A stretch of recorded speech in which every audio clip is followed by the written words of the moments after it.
40 grados bajo cero. El viento corta la piel como cristales de hielo, volando a 100 kilómetros por hora. Una mujer camina sobre nieve endurecida, envuelta en pieles que crujen con cada paso. En sus brazos, protegido contra su pecho, un bebé de apenas 3 semanas. No hay ciudades en el horizonte. No hay hospitales. No hay calefacción central, ni mantas térmicas, ni incubadoras de última generación. Solo existe la tundra infinita, el frío que mata en horas, y una madre que necesita mantener vivo a su hijo hasta mañana. Cualquier recién nacido moderno moriría antes del amanecer. Los bebés humanos nacen vulnerables, incapaces de regular su temperatura corporal, con una capa de grasa subcutánea mínima y un sistema inmunológico apenas desarrollado. Un adulto entrenado con equipo de supervivencia avanzado lucharía por sobrevivir 24 horas en esas condiciones. Un infante, según toda lógica médica contemporánea, no tiene ninguna oportunidad. La hipotermia llegaría en 90 minutos.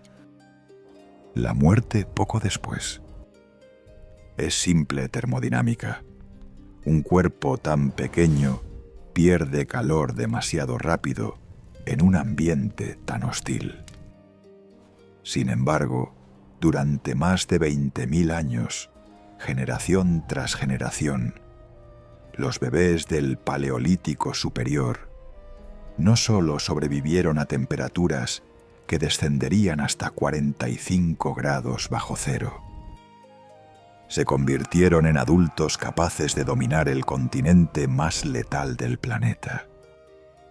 Sus tasas de supervivencia infantil rivalizaban y en algunos aspectos superaban las de civilizaciones posteriores que vivían en climas templados con agricultura establecida.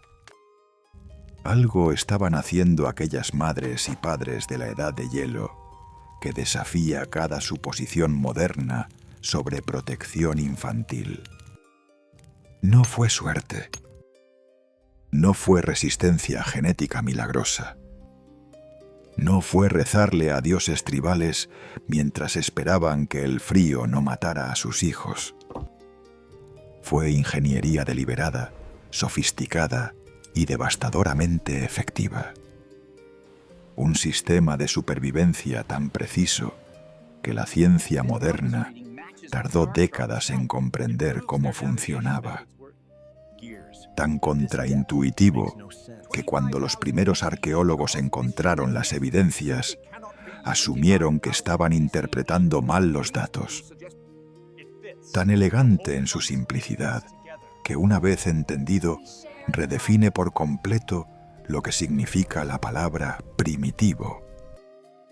La respuesta estaba enterrada bajo permafrost siberiano, preservada en cuevas checas, codificada en huesos infantiles escandinavos y grabada en las herramientas de marfil de mamut, encontradas desde los Urales hasta los Pirineos. Los científicos llevaban décadas buscando en el lugar equivocado, preguntándose cómo sobrevivían cuando deberían haber preguntado por qué el frío extremo, contra toda intuición, podría haber sido precisamente lo que los mantuvo con vida. Estás de pie en la estepa euroasiática hace 25.000 años. El termómetro, si tuvieras uno, marcaría 42 grados bajo cero. El viento sopla a 70 kilómetros por hora, empujando esa temperatura real hasta niveles donde la carne expuesta se congela en menos de 5 minutos.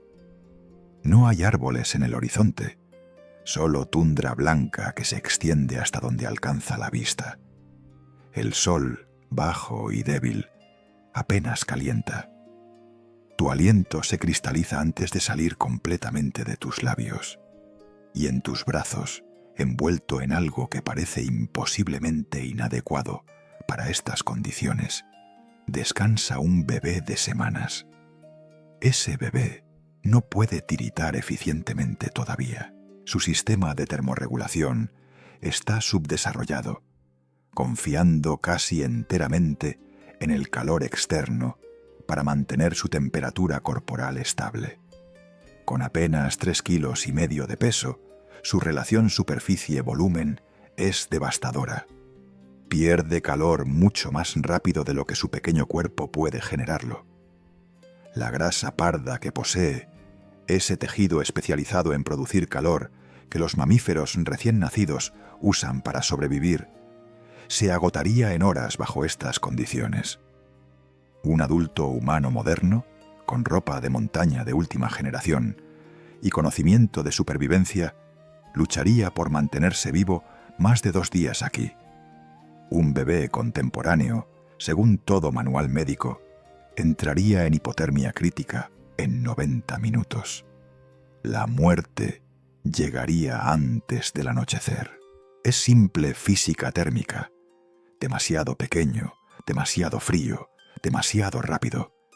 Pero ese bebé que sostienes no va a morir, va a sobrevivir, va a crecer sano, va a convertirse en un adulto que cazará mamuts y construirá herramientas de una complejidad que no volverá a verse durante 10.000 años. Y no será el único. Durante más de 20 milenios, a través de la fase más brutal de la última glaciación, generación tras generación de bebés del Paleolítico superior navegaron sus primeros meses de vida en temperaturas que matarían a un infante del siglo XXI en cuestión de horas.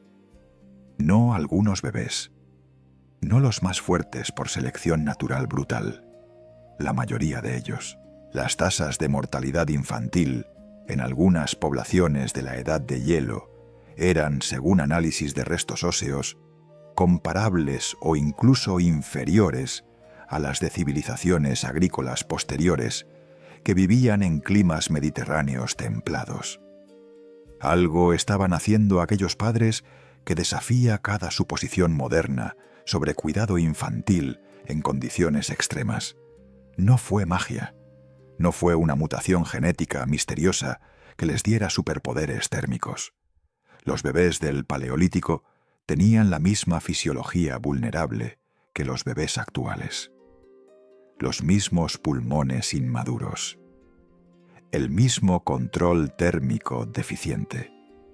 La misma dependencia absoluta de cuidadores adultos para regular su temperatura. Cuando los paleoantropólogos analizan esqueletos infantiles de hace 25.000 años, encuentran exactamente las mismas proporciones corporales, el mismo desarrollo óseo, las mismas marcas de crecimiento que en un bebé contemporáneo. No eran superhúmanos adaptados al frío. Eran humanos normales, tan frágiles como cualquier recién nacido que hayas sostenido en tus brazos. Y sin embargo, sobrevivían donde un bebé moderno, con todos nuestros avances médicos y tecnológicos, fracasaría miserablemente. La respuesta no está en sus cuerpos, está en lo que sus padres sabían. En 1923, cuando los arqueólogos comenzaron a excavar sistemáticamente los yacimientos del Paleolítico en Europa Central, asumieron que encontrarían evidencia de sociedades desesperadas y primitivas, apenas aferrándose a la supervivencia. Grupos nómadas caóticos huyendo constantemente del hambre y el frío. Tasas de mortalidad infantil catastróficas. Estrategias de supervivencia basadas en la suerte más que en la planificación. Lo que encontraron, sin embargo, destrozó cada una de esas suposiciones. Los yacimientos revelaron asentamientos semipermanentes con arquitectura compleja, almacenes de alimentos planificados para durar meses, herramientas especializadas, cuya fabricación requería años de entrenamiento. Y Más relevante para nuestro enigma, evidencia de un sistema de cuidado infantil tan sofisticado que los investigadores tardaron décadas en comprender completamente su funcionamiento.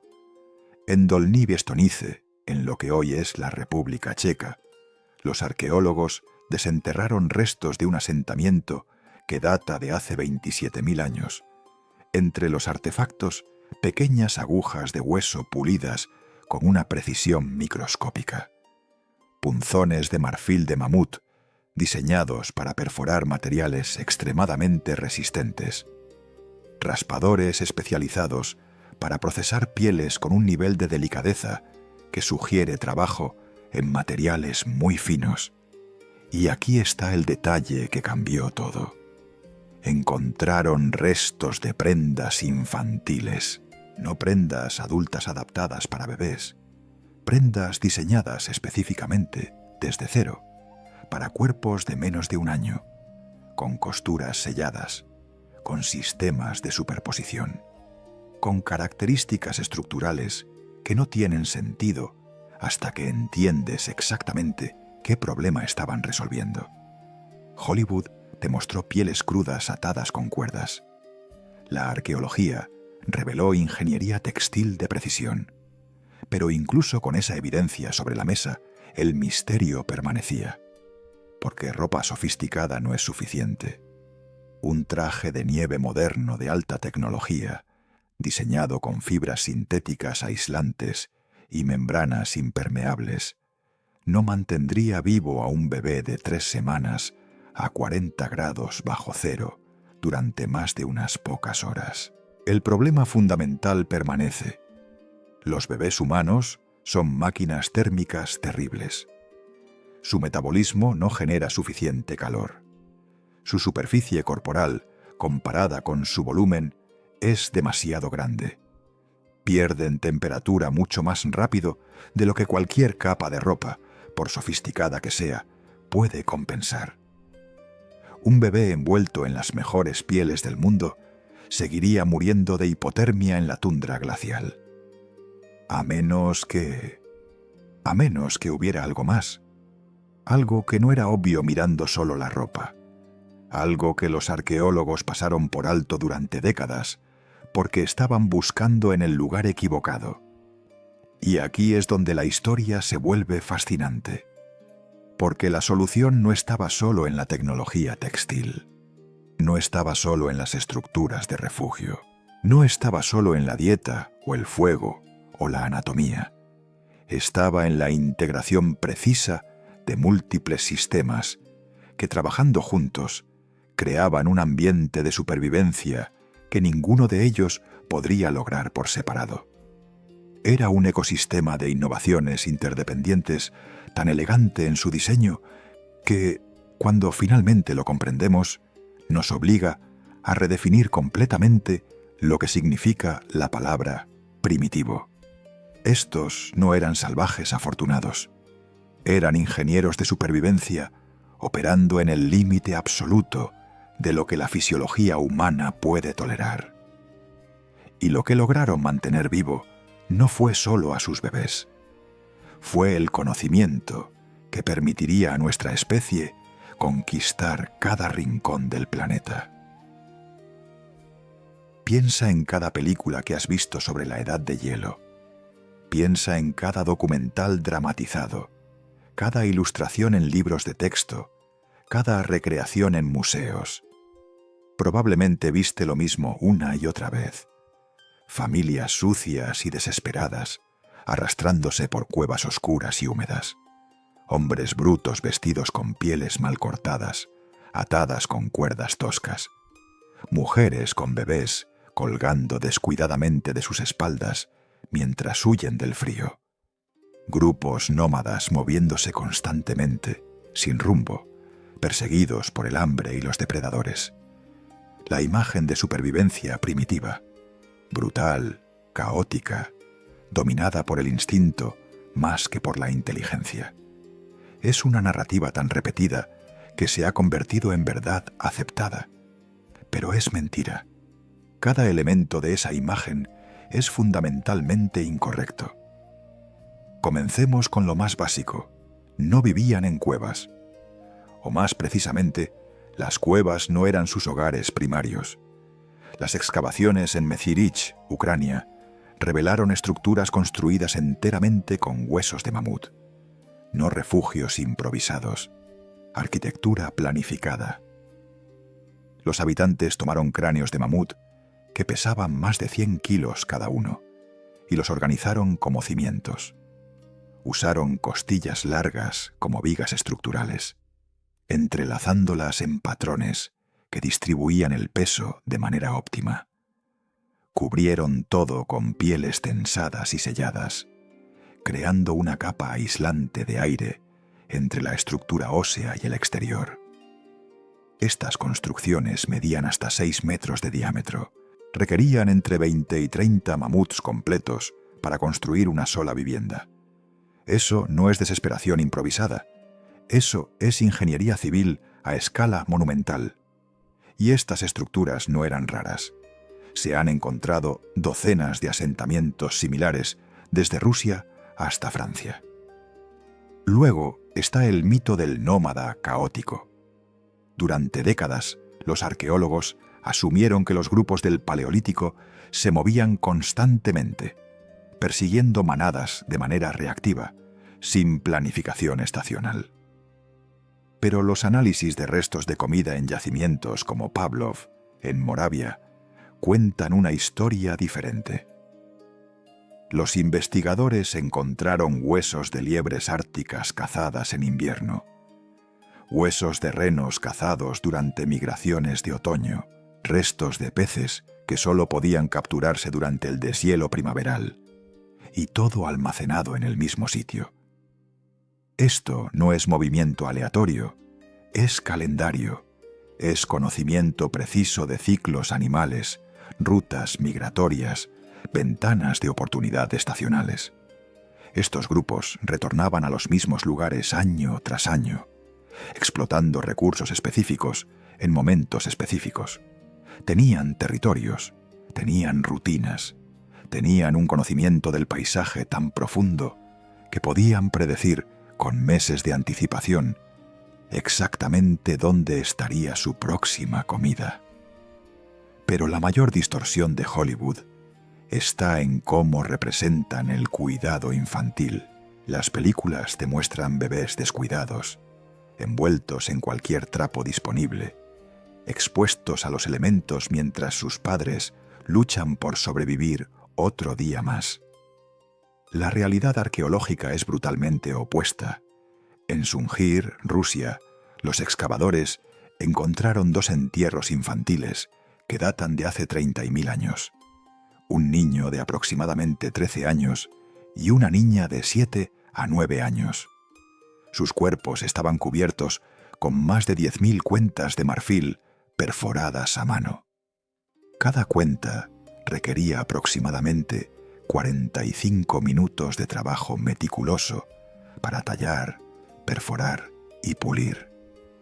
Eso representa más de 7.500 horas de trabajo especializado, invertidas en adornar a 2 niños para su entierro. Una sociedad al borde de la extinción, luchando desesperadamente por sobrevivir, no invierte meses de trabajo humano en ceremonias funerarias elaboradas para niños.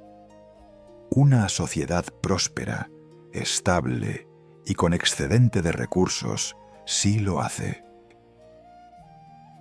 Y aquí está el dato que destroza toda la narrativa de negligencia parental.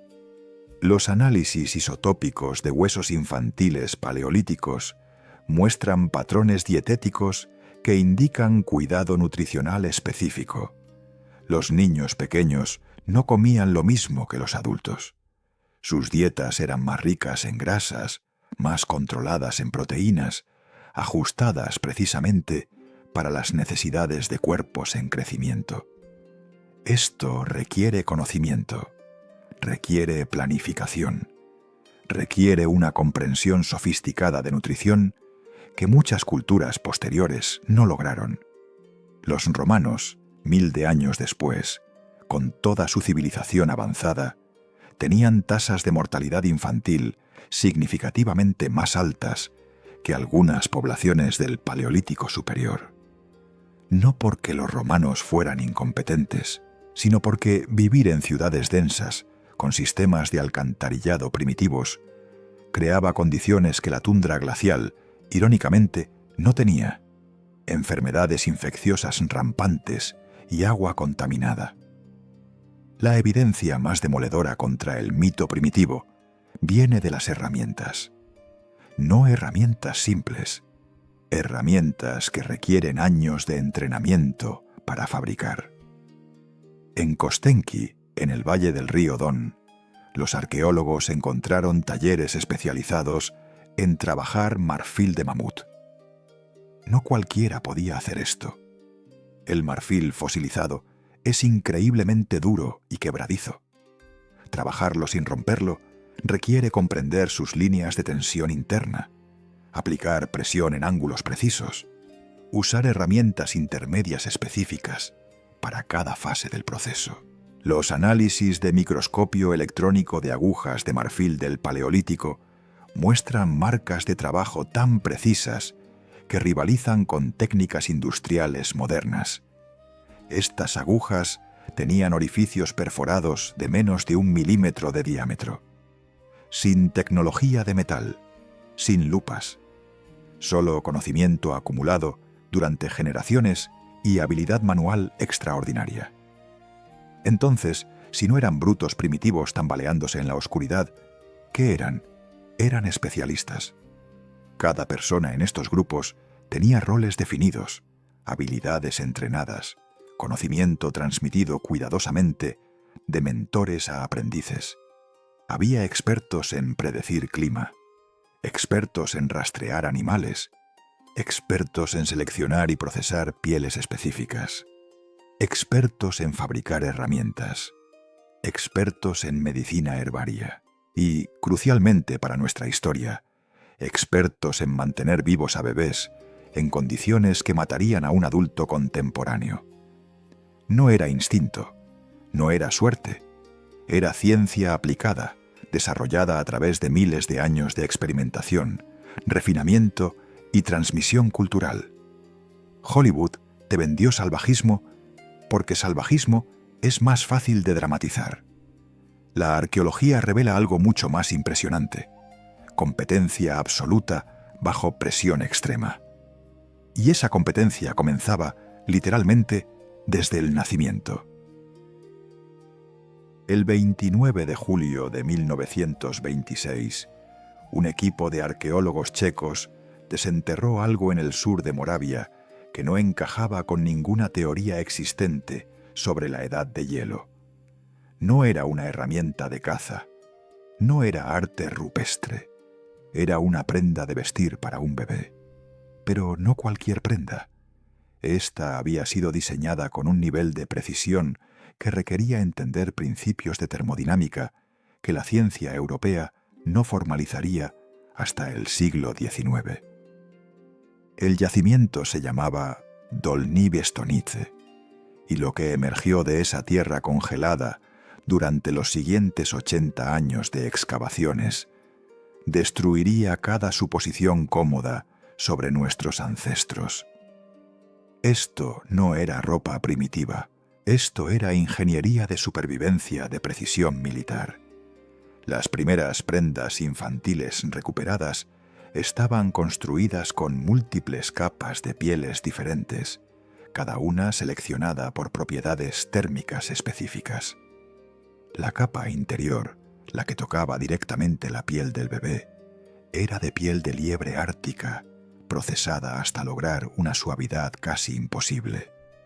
Los análisis microscópicos revelaron que el pelo había sido raspado y trabajado en una dirección específica, creando un flujo que alejaba la humedad del cuerpo.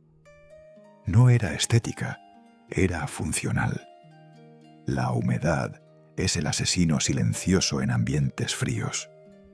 Un bebé sudoroso dentro de ropa mojada pierde calor 20 veces más rápido que uno seco. Esta capa base resolvía ese problema canalizando cualquier humedad corporal hacia la siguiente capa, manteniéndola alejada de la piel vulnerable del infante.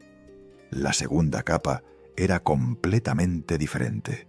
Piel de reno, pero no de cualquier parte del animal, específicamente de la parte inferior de las patas, donde el pelo es más denso y crece en una estructura de doble capa natural. Los renos árticos tienen un pelaje extraordinario. Cada pelo individual es hueco, lleno de aire atrapado, que actúa como aislante. Pero los fabricantes del Paleolítico no se detuvieron ahí. Procesaban estas pieles de manera que la capa interna quedara ligeramente suelta, creando un espacio de aire entre la primera y segunda capa. Aire atrapado. El mismo principio que usan las ventanas de doble panel modernas. El mismo principio que usan los trajes espaciales. El mismo principio que la termodinámica moderna confirma como uno de los aislantes más efectivos que existen. Y ellos lo estaban aplicando hace 27.000 años. Pero aquí está donde la evidencia se vuelve fascinante. Las costuras. Los arqueólogos encontraron agujas de hueso en el mismo yacimiento, y cuando las examinaron bajo microscopio, descubrieron algo extraordinario. Las marcas de uso en estas agujas indicaban que habían cosido miles, posiblemente decenas de miles de puntadas. Estas no eran herramientas de principiante, eran herramientas de maestros artesanos, y las costuras que creaban no eran simples puntadas rectas. Eran patrones de superposición específicos diseñados para sellar completamente cada unión. Ni una molécula de viento glacial podía penetrar. Las prendas infantiles encontradas en Dolnivestonite tenían costuras tan apretadas que, cuando los investigadores modernos las replicaron usando las mismas técnicas, el resultado era hermético al viento, completamente sellado. Y luego está la capa exterior. Esta era la pieza maestra. Piel de lobo ártico o, en algunos casos, de oso de las cavernas. Pieles gruesas, pesadas, con pelo largo y aceitoso, naturalmente resistente al agua. Pero no se usaban con el pelo hacia afuera, como podrías asumir.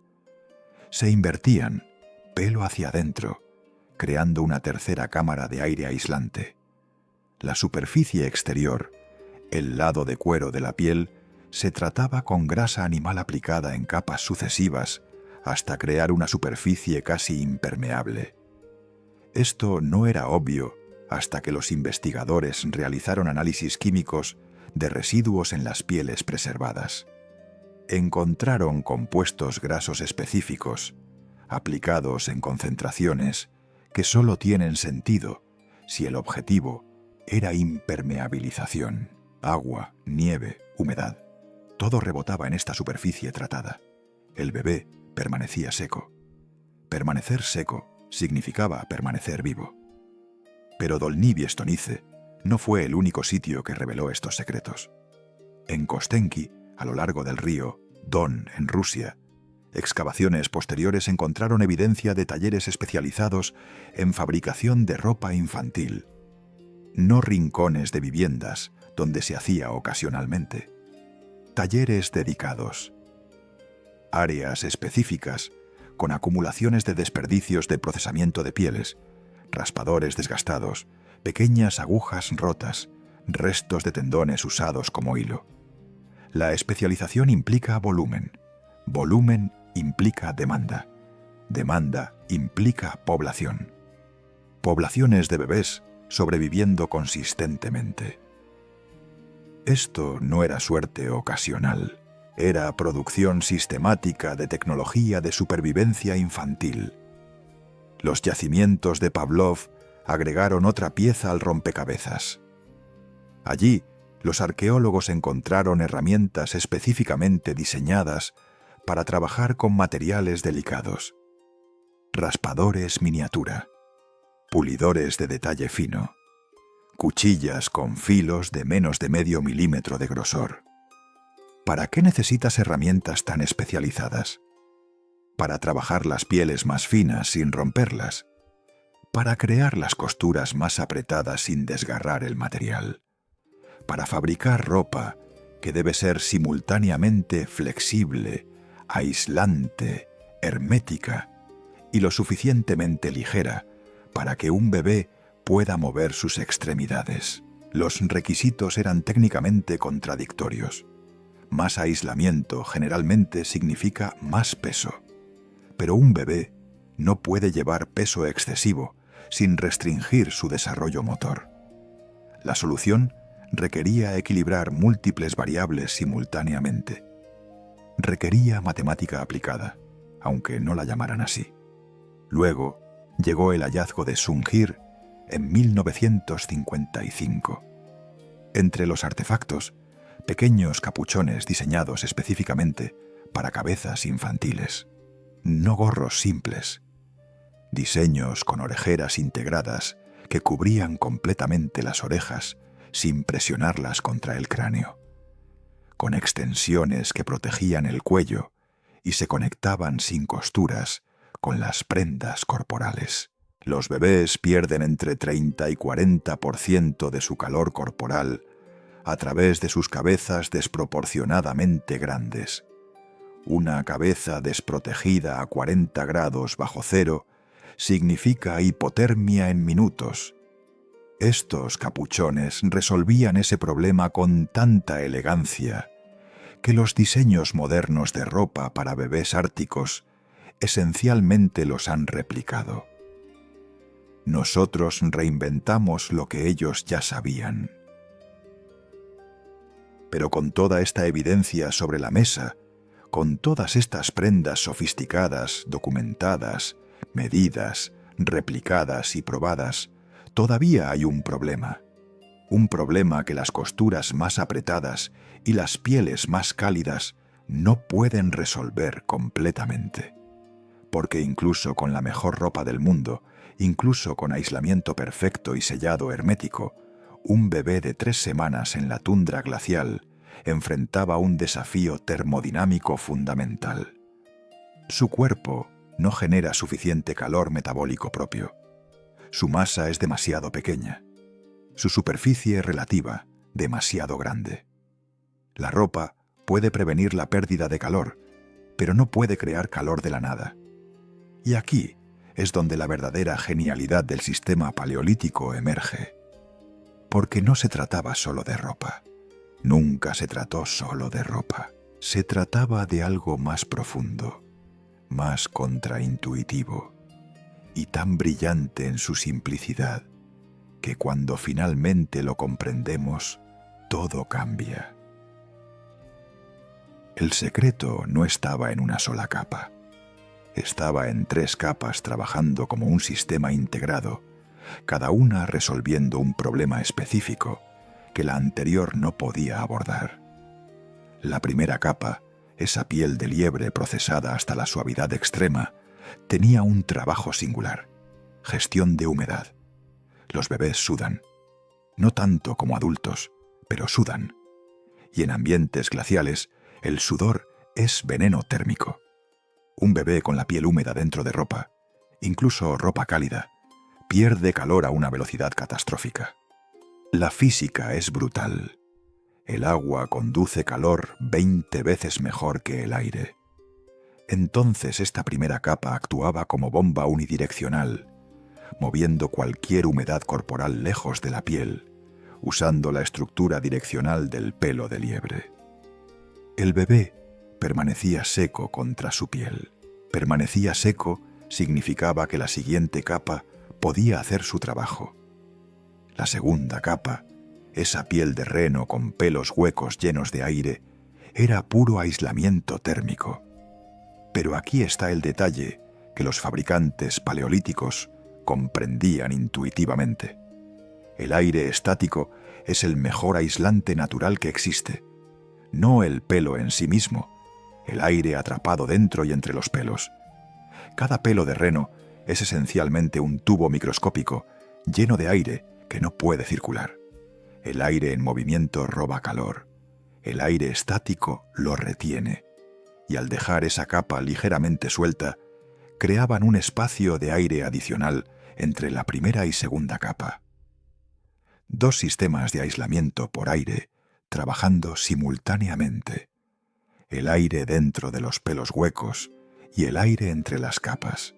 La temperatura inmediatamente alrededor del cuerpo del bebé se mantenía sorprendentemente estable, a menudo 15 a 20 grados más cálida que el aire exterior, creando un microclima controlado. Pero el aire atrapado solo funciona si permanece atrapado. Y aquí es donde la tercera capa se volvía crítica. Esa capa exterior de lobo ártico o oso, procesada con grasa animal, hasta volverse casi impermeable, tenía múltiples funciones simultáneas. Primero, bloqueaba el viento completamente. El viento es devastador para el aislamiento. Incluso una brisa de 10 km por hora puede cortar el valor aislante de pieles sin protección en un 50%. Esta capa sellada impedía que el viento penetrara hasta las capas interiores, preservando todo ese aire cuidadosamente atrapado. Segundo, repelía la nieve y la humedad exterior. Un bebé con ropa mojada por nieve derretida está en hipotermia en minutos. Tercero, y esto es fascinante, la superficie exterior tratada con grasa tenía propiedades térmicas específicas. Reflejaba radiación infrarroja de regreso hacia el cuerpo. No perfectamente, pero suficiente para crear una diferencia medible. Pero la verdadera genialidad del sistema no era solo el apilamiento de capas, era cómo esas capas se conectaban entre sí. Las costuras no eran simples líneas rectas donde dos piezas se unían. Eran superposiciones diseñadas para crear sellos sin brechas. Imagina dos piezas de piel. En lugar de coserlas borde con borde, los fabricantes paleolíticos superponían los bordes en ángulos específicos, creando una junta que cualquier presión de viento exterior solo apretaba más. Era un principio de autosellado. Cuanto más fuerte soplaba el viento, más hermética se volvía la conexión. Los ingenieros modernos llaman a esto diseño de presión positiva. Ellos simplemente lo hacían porque funcionaba, refinado a través de miles de años de experimentación empírica hasta alcanzar la perfección técnica. Y había más. Las aberturas para extremidades, cuello y rostro no eran simples agujeros cortados en la tela. Eran construcciones elaboradas con múltiples pliegues que permitían movimiento, pero minimizaban pérdida de calor. Las aberturas de brazos tenían una estructura de fuelle que se expandía cuando el bebé movía sus extremidades, pero colapsaba cuando estaban quietas, sellando automáticamente. La abertura del cuello tenía un sistema de pliegues internos que creaban un laberinto de aire que cualquier brecha tenía que atravesar antes de alcanzar la piel. Ninguna de estas innovaciones es obvia. Todas requieren comprender no solo que el calor se escapa, sino exactamente cómo se escapa, a qué velocidad y bajo qué condiciones. Requieren física aplicada sin ecuaciones formales, solo observación meticulosa y refinamiento constante. Los experimentos modernos han validado cada elemento de este diseño. En 2003, un equipo de investigadores en Noruega creó réplicas exactas de ropa infantil paleolítica usando las mismas técnicas y materiales. Colocaron sensores de temperatura en maniquíes de bebé y los expusieron a condiciones simuladas de tundra glacial. 42 grados bajo cero, con vientos de 70 kilómetros por hora. Los resultados fueron sorprendentes. La temperatura dentro de las prendas, directamente sobre la superficie del maniquí, se mantuvo entre 15 y 18 grados centígrados. Cálido, no templado, genuinamente cálido. El sistema de 3 capas funcionaba tan bien que los investigadores Tuvieron que verificar múltiples veces sus instrumentos, convencidos de que había algún error. No había error. Era simplemente ingeniería extraordinaria. Pero aquí está la limitación que este sistema no podía resolver completamente. Un bebé dentro de estas prendas estaba protegido mientras permaneciera relativamente quieto, mientras durmiera, mientras descansara contra el cuerpo de su madre. Pero los bebés no son estáticos. Se mueven, patalean, lloran, y el movimiento genera problemas térmicos complejos. Cada vez que un bebé movía sus piernas violentamente, creaba circulación de aire dentro de las capas. Ese aire en movimiento robaba calor. Cada vez que lloraba, sus pulmones inhalaban aire glacial que enfriaba su núcleo desde dentro. Cada vez que defecaba u orinaba, creaba humedad que el sistema de gestión de humedad podía manejar, pero solo hasta cierto punto. Y el problema más fundamental: estos bebés necesitaban alimentarse, necesitaban ser amamantados. Y eso significaba exponerlos, aunque fuera brevemente, al aire exterior. Incluso 30 segundos de exposición directa a 40 grados bajo cero podían deshacer horas de acumulación cuidadosa de calor corporal. Un bebé sacado de sus capas protectoras para alimentarse perdía temperatura núcleo tan rápido que el riesgo de shock térmico era real. Entonces, ¿cómo lo resolvían? Porque sabemos que lo resolvían. Los bebés sobrevivían. Las tasas de mortalidad infantil no eran catastróficas. Algo más estaba sucediendo. Algo que no tenía que ver con ropa o refugio o tecnología textil. Algo biológico. Algo que transformaba fundamentalmente la termodinámica del sistema madre-bebé. Y cuando los investigadores finalmente comprendieron qué era, reveló que los pueblos del Paleolítico no solo entendían ingeniería térmica, entendían metabolismo humano a un nivel que la medicina moderna apenas está comenzando a apreciar completamente. La ropa era brillante, pero era solo la primera mitad de la ecuación. La respuesta estaba en la leche materna, pero no la leche que producirían las madres modernas con dietas contemporáneas. La leche de las madres del Paleolítico tenía una composición radicalmente diferente, y esa diferencia era la clave de todo. Los análisis isotópicos de huesos infantiles de yacimientos como Sungir y Kostenki revelaron algo extraordinario. Los bebés de la edad de hielo consumían cantidades masivas de grasa animal desde sus primeras semanas de vida. No a través de alimentación sólida, eso vendría mucho después. A través de la leche materna. Las madres del Paleolítico producían leche con concentraciones de grasa entre 50 y 70% más altas que el promedio humano contemporáneo. Esta no era una diferencia genética, era dietética y era completamente deliberada. Las dietas de las mujeres lactantes en estos grupos estaban dominadas por grasas animales específicas. Médula ósea de mamut, grasa subcutánea de reno, órganos ricos en lípidos como cerebro e hígado, pescados grasos cuando estaban disponibles. Cada gramo de grasa que consumían se convertía, a través de su metabolismo, en leche más densa en calorías y más rica en ácidos grasos de cadena larga. Y aquí está el truco termodinámico. La grasa se metaboliza en calor corporal mucho más eficientemente que las proteínas o carbohidratos.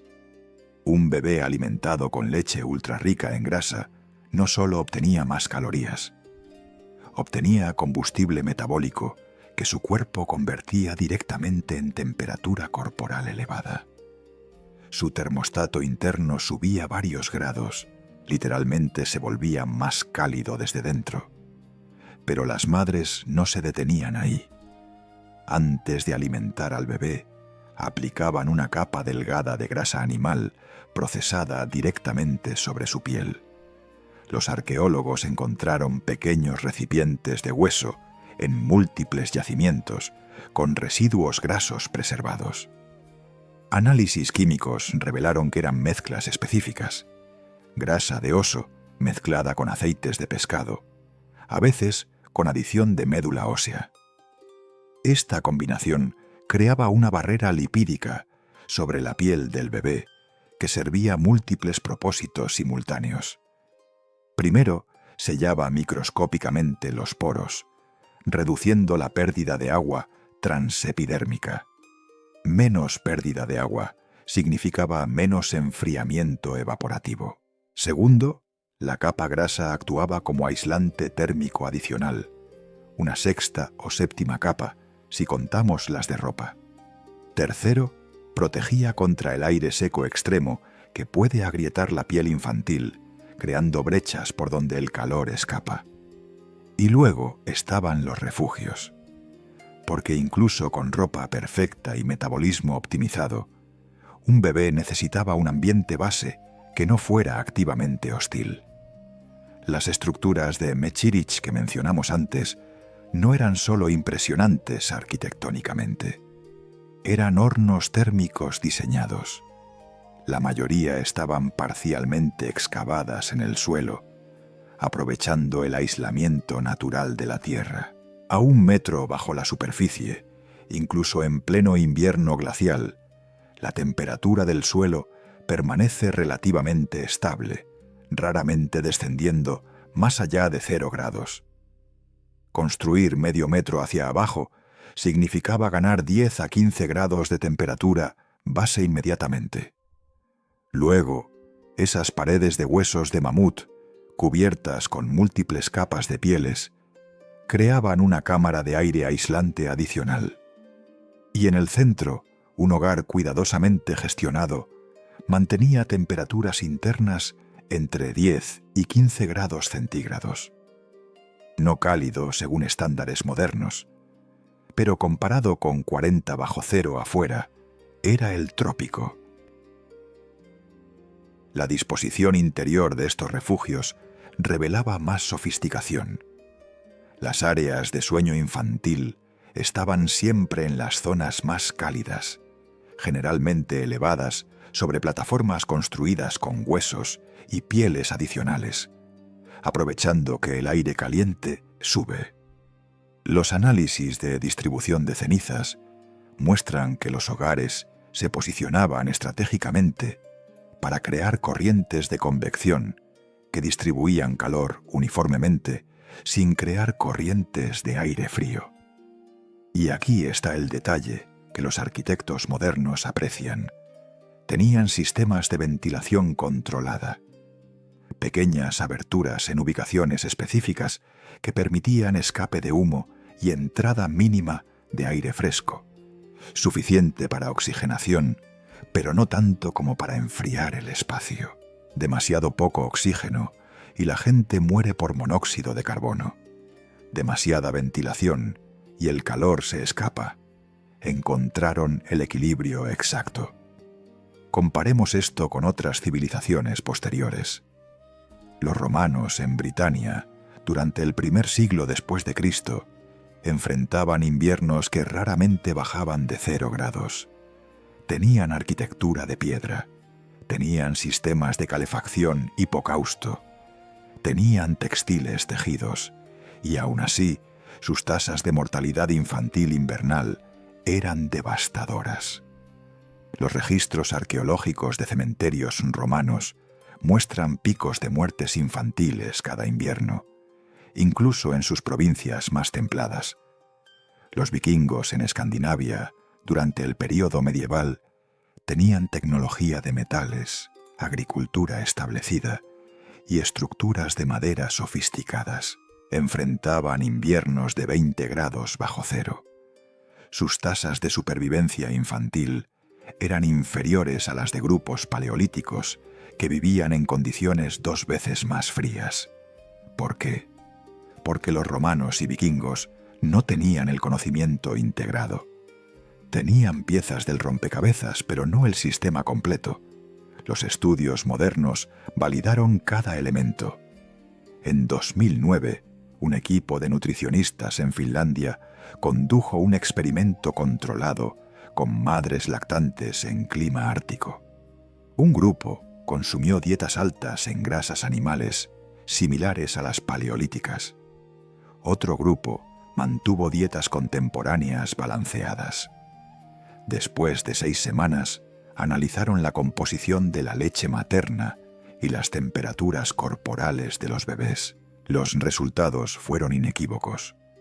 Las madres con dietas altas en grasa producían leche con 62% más contenido lipídico.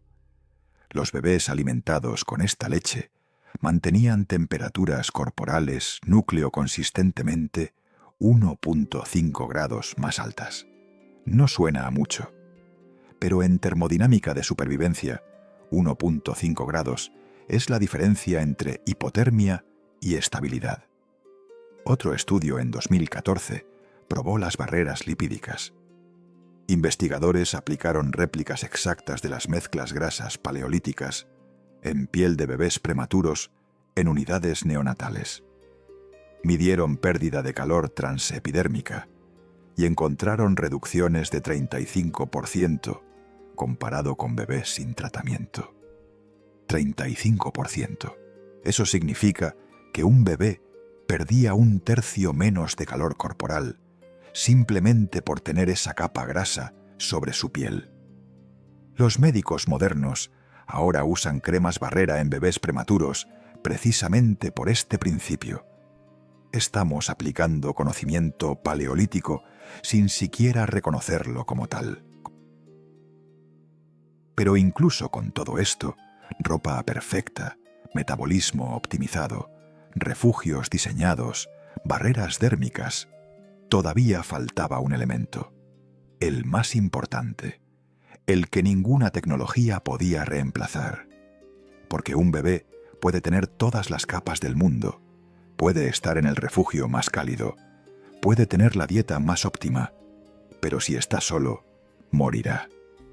Los bebés humanos no regulan temperatura eficientemente hasta los 6 meses. Necesitan una fuente externa de calor continua. Necesitan contacto corporal constante. Y aquí es donde el sistema final, el más simple y el más profundo, entraba en juego. No era tecnología, era biología humana básica, pero aplicada con una dedicación que las sociedades modernas han olvidado completamente. El contacto piel con piel 24 horas al día. Ese era el elemento final.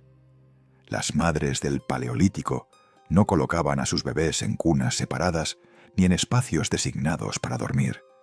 Los llevaban consigo constantemente, directamente contra su torso desnudo, dentro de sus propias capas de ropa.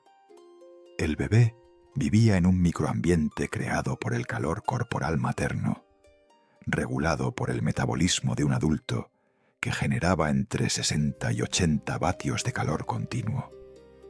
Ese calor no fluctuaba con el clima exterior, no dependía de fuegos que podían apagarse o leña que podía agotarse. Era constante, confiable, automático y transformaba fundamentalmente la ecuación térmica. El bebé ya no necesitaba generar todo su calor corporal. Solo necesitaba mantener el que recibía. La diferencia metabólica era la diferencia entre vida y muerte. Pero no era solo calor. El contacto constante significaba que cualquier cambio en la temperatura del bebé se detectaba instantáneamente. Si empezaba a enfriarse, la madre lo sentía y ajustaba inmediatamente. Más capas, reposicionamiento, retorno al refugio. Si se sobrecalentaba por movimiento excesivo, ella lo sentía y ventilaba. Era un sistema de retroalimentación térmica en tiempo real sin instrumentos, solo sensibilidad humana refinada a través de generaciones. Los monitores modernos de temperatura para bebés intentan replicar esto con sensores electrónicos y alarmas. Ellas lo hacían con sus propios cuerpos, con una precisión que ningún termómetro digital podría igualar, porque entendían que cada bebé era diferente, que el mismo bebé necesitaba cosas diferentes en momentos diferentes, y que ninguna regla fija podía sustituir atención continua. Y aquí está la síntesis que lo une todo. No fue la ropa, no fue la dieta, no fue el refugio, no fue el contacto corporal. Fue la integración absoluta de todos estos elementos simultáneamente, ajustados precisamente para trabajar juntos sin conflictos. La ropa de 3 capas funcionaba porque la dieta alta en grasas elevaba el metabolismo que generaba el calor que las capas retenían. El refugio funcionaba porque proporcionaba un ambiente base que reducía la carga térmica sobre el sistema ropa-bebé. El contacto corporal funcionaba porque el bebé nunca estaba lejos de una fuente de calor de respaldo cuando las otras capas fallaban temporalmente. Y las barreras lipídicas funcionaban porque sellaban el sistema completo, impidiendo que cualquier brecha en cualquier otro componente se convirtiera en catástrofe térmica. Elimina cualquier elemento y todo el sistema colapsa. Ropa perfecta sin dieta alta en grasas significa un bebé sin suficiente metabolismo base para aprovechar el aislamiento. Dieta óptima sin ropa adecuada significa calor corporal que se pierde más rápido de lo que se genera. Refugios cálidos sin contacto corporal constante significa exposición letal durante alimentación y transporte. Era un ecosistema de supervivencia donde cada parte dependía de todas las demás, y la eliminación de cualquier componente único resultaba en fracaso del sistema completo. Los pueblos del Paleolítico no inventaron esto de una vez. Lo refinaron durante milenios, generación tras generación, agregando conocimiento, eliminando ineficiencias, optimizando cada detalle hasta alcanzar un equilibrio tan preciso que funcionaba consistentemente bajo las condiciones más extremas que humanos hayan enfrentado. Y aquí está la verdad incómoda. Nosotros, con toda nuestra tecnología moderna, no podríamos replicar este éxito. No porque carezcamos de materiales o conocimiento científico, los tenemos en abundancia, sino porque carecemos de la integración cultural y el compromiso comunitario que este sistema requería. Una madre del Paleolítico nunca estaba sola con su bebé. El grupo completo participaba en mantener vivo a ese niño. Otras mujeres compartían cuidado, permitiendo que la madre descansara sin interrumpir el contacto corporal.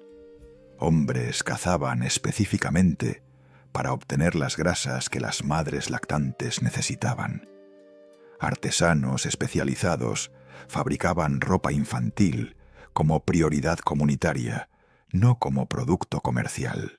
El conocimiento se transmitía meticulosamente de generación en generación, no como información opcional, sino como educación de supervivencia obligatoria. Todos sabían cómo mantener vivo a un bebé en la tundra, porque la supervivencia del grupo dependía de que cada bebé sobreviviera. Contrasta eso con la sociedad moderna. Una madre contemporánea frecuentemente enfrenta el cuidado infantil sola o con apoyo mínimo. El conocimiento sobre termorregulación infantil está fragmentado entre pediatras, enfermeras y blogs de Internet, raramente integrado en sabiduría práctica aplicable.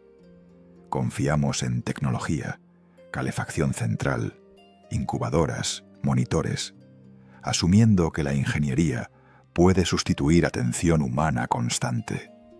Y funciona en ambientes controlados, pero coloca esa misma madre moderna con su bebé en la tundra glacial, incluso con acceso a toda la ropa técnica que el dinero puede comprar, y fracasará. no por incompetencia, sino porque no tiene el sistema de soporte comunitario, el conocimiento generacional integrado y la estructura social completa que hacía posible la supervivencia paleolítica. La tecnología puede reemplazar algunos elementos, no puede reemplazar ecosistemas culturales completos.